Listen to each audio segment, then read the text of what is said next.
Hello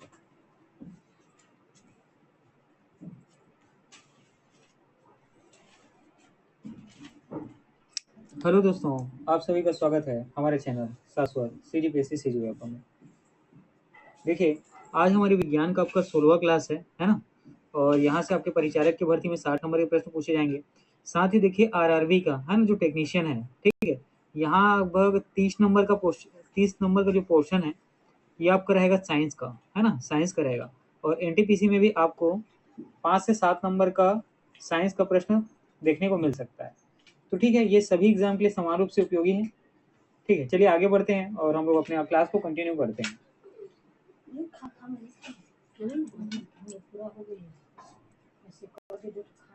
देखिए दोस्तों, ये आपका पहला प्रश्न है और साथ ही देखिएगा, निम्नलिखित धातुओं में कौन स्वतंत्र अवस्था में पाई जाती है, आपको बताना है।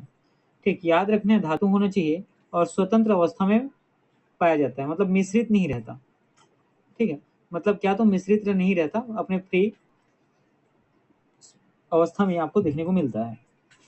तो option A aluminium, option B सोना, ऑप्शन सी क्रोमियम और ऑप्शन डी जस्ता। तो यहाँ पर आपका सही उत्तर हो जाएगा ऑप्शन बी सोना, है ना। यहाँ पर आपका जो सही उत्तर हो जाएगा ऑप्शन बी सोना। ठीक है, सोना के बारे में क्या याद रखना है कि स्वतंत्र अवस्था में पाया जाता है। साथ ही इसकी रासायनिक सक्रियता जो है, ठीक, सोना की रासायनिक सक्रियता क्या हो देखने को मिलती है, आपको कम देखने को मिलती है। ठीक है, और याद रखिएगा धातुओं के क्रम में आप जब भी, है ना, जब हम लोग आवर्त सारणी पढ़ेंगे तो हम लोग पढ़ेंगे धातुओं में जब भी हम लोग ऊपर से नीचे आते हैं, ठीक, धातुओं में जब भी हम लोग ऊपर से नीचे आते हैं तो यहाँ पर रासायनिक सक्रियता क्या होती है, कम होती है। ठीक है, रासायनिक सक्रियता कम होती है। जैसे कि देखिएगा, लिथियम है, ठीक, उसी प्रकार पोटेशियम धातु है, फिर बेरियम धातु है, और है आपका सोडियम धातु है, ठीक है, कैल्शियम धातु है। इसी तरीके से आप क्या करेंगे, नीचे आते जाएंगे तो इसकी रासायनिक सक्रियता क्या होगी, कम होती जाएगी। तो धातुओं में कौन सा स्वतंत्र अवस्था में पाया जाता है, तो ऑप्शन बी आपका सही उत्तर हो जाएगा सोना। बस इतनी चीजें याद रखनी है अभी फिलहाल। तो देखिएगा, ये आपका अगला प्रश्न है। इसमें आपसे पूछा गया है कि निम्न में से किसे अनबुझा चूना कहते हैं, आपको बताने हैं, है ना। अनबुझा चूना किसे कहते हैं आपको बताने हैं। ए कैल्शियम ऑक्साइड, बी CaCO2, है ना, और ऑप्शन सी में आपको CaOH ट्वाइस, ठीक, और डी है CaCl2। ई उपयुक्त में से कोई नहीं है, उपयुक्त में से एक से अधिक। तो अनबुझा चूना किसे कहा जाता है, तो याद रखिएगा, ये आपको कहा जाता है कैल्शियम ऑक्साइड को। कैल्शियम ऑक्साइड कौन सा होगा, ऑप्शन ए CaO। ठीक है, किसको कहा जाता है, तो कैल्शियम ऑक्साइड को, ये होता है आपका CaO। ठीक है, और इसको याद रखिएगा, क्विक लैम्प के नाम से भी जाना जाता है इसको, क्या, तो क्विक लैम्प के नाम से भी, ठीक है, जाना जाता है। साथ में याद रखिएगा, कमरे के तापमान पर, कमरे के तापमान पर ये कैसा होता है, क्रिस्टलिक ठोस होता है ना। कमरे के तापमान पर ये जो है क्रिस्टलिक ठोस होता है। ठीक है, तो अनबुझा चूना क्या हो गया, तो CaO, इसको हम लोग क्या कहते हैं, तो कैल्शियम ऑक्साइड कहते हैं। ठीक है, इतनी चीजें क्लियर हुई।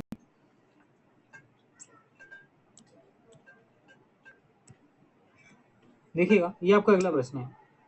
इसमें आपसे चूना पत्थर का रासायनिक नाम पूछा गया है, कौन सा होगा। A calcium carbonate, C sodium chloride, D magnesium chloride, D sodium sulphide. तो चूना पत्थर का जो रासायनिक नाम होता है आपका ऑप्शन ए सही हो जाएगा, कैल्शियम कार्बोनेट, है ना, कैल्शियम कार्बोनेट। और इसका रासायनिक फार्मूला क्या होता है, CaCO3। इसको हम लोग लिखते कैसे हैं, तो CaCO3। ठीक है, और ये चूना पत्थर मिलता कहाँ से, तो याद रखिए अवसादी चट्टान से। चूना पत्थर कहाँ से मिलता है, तो याद रखिएगा अवसादी चट्टान से आपको प्राप्त होता है। ठीक है, और ये क्या होता है, मिश्रित फॉर्म में आपको देखने को मिलता है। इसमें क्या मिश्रण में आपको देखने को मिलता है, कौन कौन सा, तो याद रखिएगा सिलिका, एल्यूमिना और फेरस लोहा। ठीक है, इतनी चीजें आपको याद रखनी है कि चूना पत्थर का रासायनिक नाम क्या है, तो कैल्शियम कार्बोनेट है ना। ये कहाँ अवसादी चट्टानों में मिलता है, मिश्रित फॉर्म में मिलता है, सिलिका, एल्यूमिना और लोहे की इसमें क्या होती है, मात्रा होती है।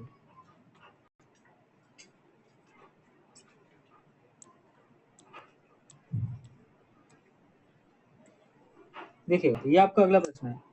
ये प्रश्न है प्लास्टर ऑफ पेरिस बना होता है किससे, आपको बताने हैं। ऑप्शन ए मार्बल का, ऑप्शन बी सीमेंट का, ऑप्शन सी जिप्सम का, ऑप्शन डी चूना पत्थर का। ये जो है छत्तीसगढ़ पीसीएस के एग्जाम 2019 में पूछा गया है। ठीक है, तो प्लास्टर ऑफ पेरिस किसका बना होता है, तो याद रखिएगा यहाँ पर आपका ऑप्शन सी जिप्सम सही उत्तर हो जाएगा। ठीक है, कि प्लास्टर ऑफ पेरिस किसका बना होता है, तो जिप्सम का ये आपका सही उत्तर हो जाएगा। ठीक, प्लास्टर ऑफ पेरिस को क्या इसका रासायनिक सूत्र क्या होता है, तो याद रखिएगा आपका होता है CaSO4 डॉट हाफ H2O। ठीक है, इसको हम लोग क्या कहते हैं, याद रखिएगा इसको हम लोग कहते हैं कैल्शियम सल्फेट हेमीहाइड्रेट, है ना। इसको हम लोग क्या कहते हैं, तो इसका रासायनिक नाम है कैल्शियम सल्फेट।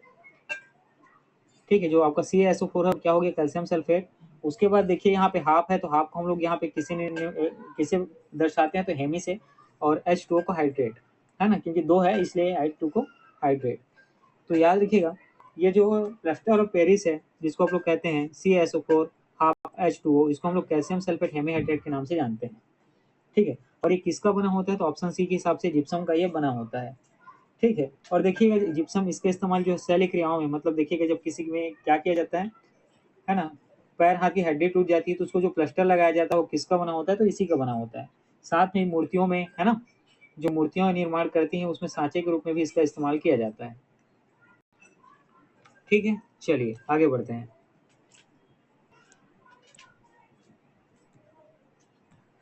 देखिए इसके ठीक पहले वाला प्रश्न मैंने आपको बताया था कि प्लास्टर ऑफ पेरिस का सूत्र क्या होता है, तो ये होता है आपका कैल्शियम सल्फेट कहा गया और हाफ H2O। ठीक है, और क्या, तो हाफ H2O। तो इसके हिसाब से याद रखिएगा ऑप्शन ये सी वाला आपका सही उत्तर हो जाएगा। ये है बेसिकली कैसे CaSO4 इंटू H2O। ठीक है, उसको इस तरीके से भी आप रिप्रेजेंट कर सकते हैं, आप इस तरीके से भी लिख सकते हैं। ठीक है, तो यहाँ पर ऑप्शन सी आपका सही उत्तर हो जाएगा। ठीक है, चलिए आगे बढ़ते हैं।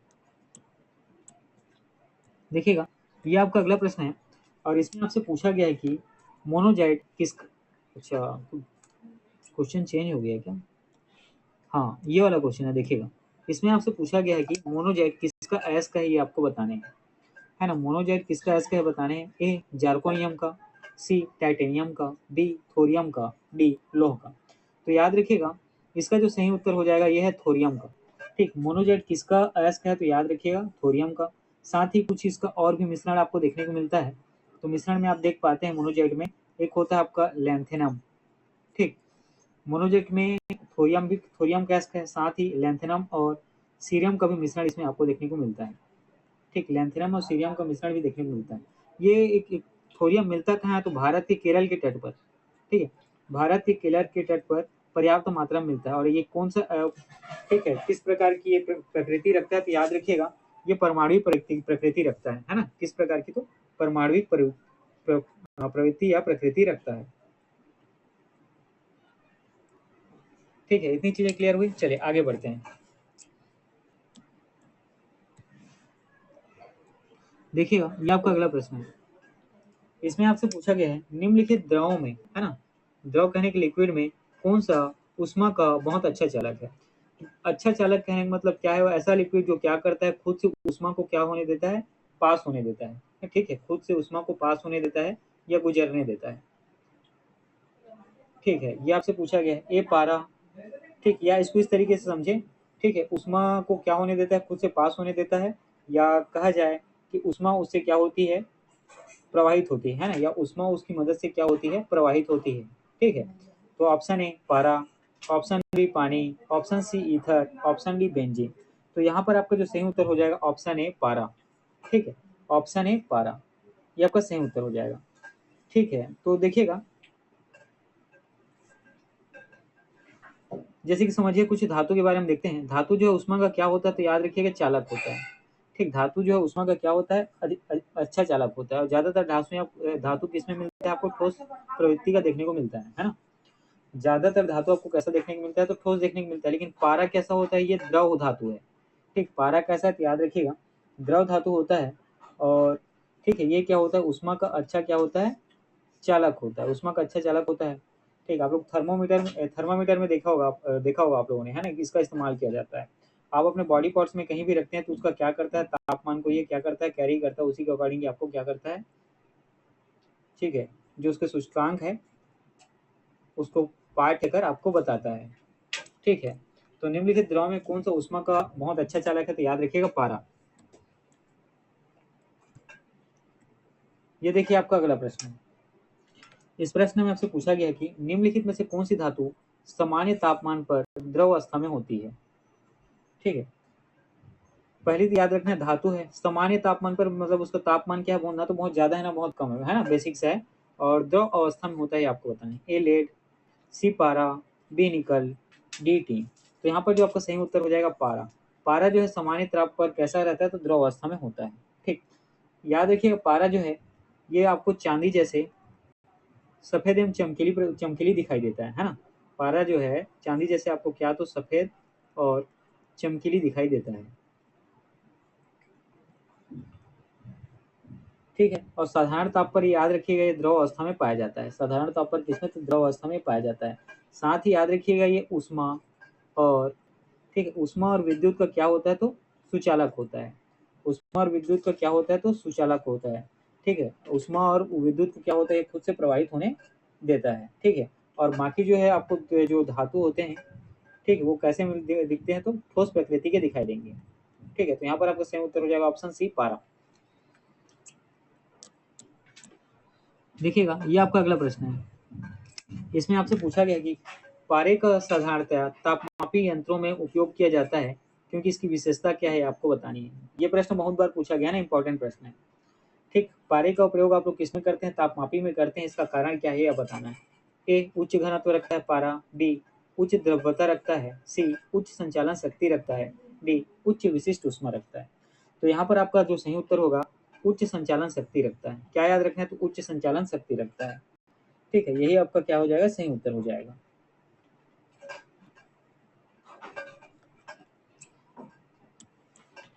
देखिएगा ये आपका अगला प्रश्न है। इसमें पूछा गया आपको लोहा जिससे प्राप्त किया जाता है वो क्या है? लोहा कौन से अयस्क से प्राप्त किया जाता है ये आपको पूछा गया है।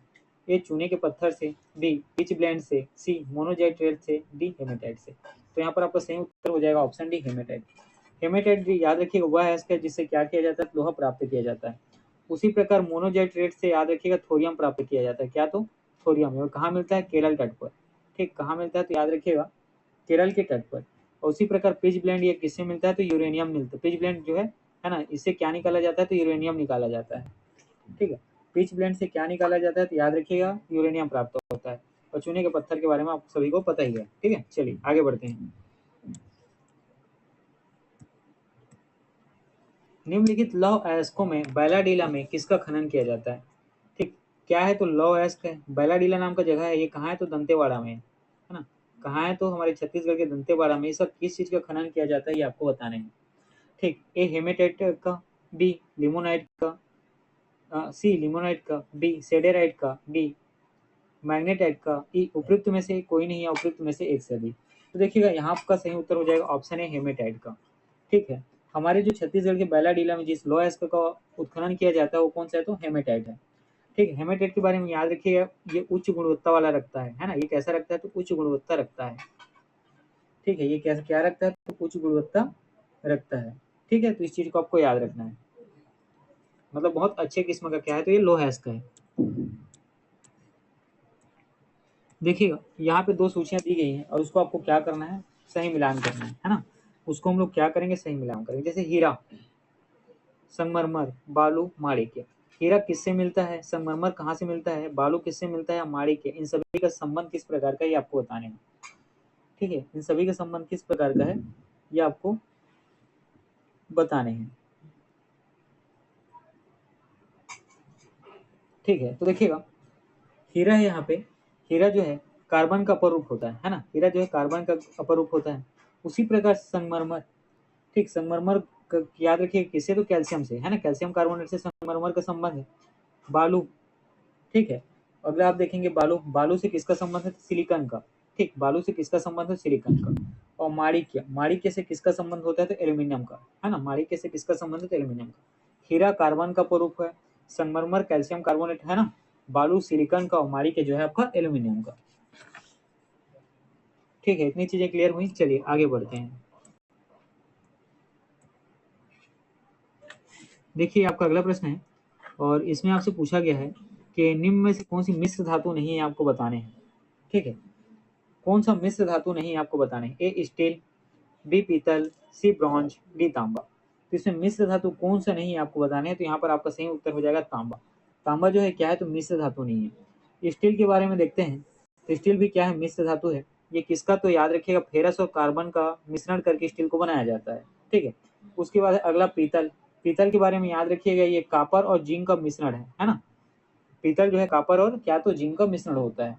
उसी प्रकार ब्रॉन्ज, ठीक है, ब्रॉन्ज है, ये भी क्या है, तो मिश्र धातु है। ठीक है, ब्रॉन्ज भी क्या है, तो आपका मिश्र धातु है और ये बनाया जाता है आपके तांबा और टीन को मिलाकर। ठीक है, ब्रॉन्ज जो है आपको मिलाया जाता है किसके, तो तांबा और टीन को मिलाकर।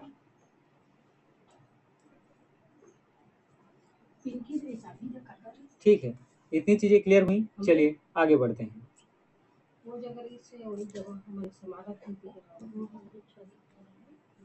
देखिए ये आपका अगला प्रश्न है और इसमें पूछा गया कि गैल्वेनाइज्ड लोहे की पाइप पर परत होती है किसकी, आपको बतानी है ना।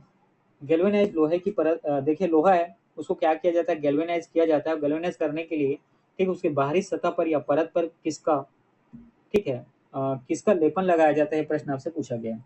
ए जस्ते का, बी पारे का, सी लेड का, डी क्रोमियम का, ई उपयुक्त में से कोई नहीं, उपयुक्त में से एक से अधिक। तो यहाँ पर आपका सही उत्तर हो जाएगा ऑप्शन ए जस्ते का, है ना। यहाँ पर जो आपका सही उत्तर हो जाएगा ये होगा आपका ऑप्शन ए जस्ते का। ठीक है, चलिए आगे बढ़ते हैं। तो ठीक है दोस्तों, आज क्वेश्चन मैंने थोड़ा कम रखा हुआ था, है ना। आप इतने क्वेश्चन को पढ़ेंगे, सभी बहुत इंपॉर्टेंट है। ठीक है, सभी जो है क्या, तो बहुत ही इंपॉर्टेंट है। सभी क्या है, तो इम्पोर्टेंट है। और याद रखिएगा ये आपके परिचारक और साथ ही ठीक ये जो क्लासेस हमारी आपके परिचारक और आपके टेक्नीशियन, ठीक है, और आपको आरआरबी जो रेलवे की तकनीशियन की भर्ती आई है उसके लिए बहुत ही बेस्ट है। आप इन सारे क्वेश्चन को करते रहें और आपको टेंशन नहीं लेना है। पूरे कोर्स हम लोग कंप्लीट कर जाएंगे। और जैसे ही ठीक है, मैं बीच बीच में कोशिश करूंगा कि आपके लिए न्यूमेरिकल वाला सेक्शन भी आपका कंटिन्यू लाना चालू करूँ, है ना। न्यूमेरिकल वाले भी क्वेश्चन अब मैं कोशिश करूंगा कि दूसरे तीसरे दिन हम लोग न्यूमेरिकल क्या करें, यहाँ से सॉल्व करें। ठीक है, तो जो साइंस का पोर्शन है ये आपका परिचारक का यहाँ से कंप्लीट हो जाएगा और तकनीशियन का रेलवे एनटीपीसी का भी। ठीक है, तो उसके लिए टेंशन नहीं लेने।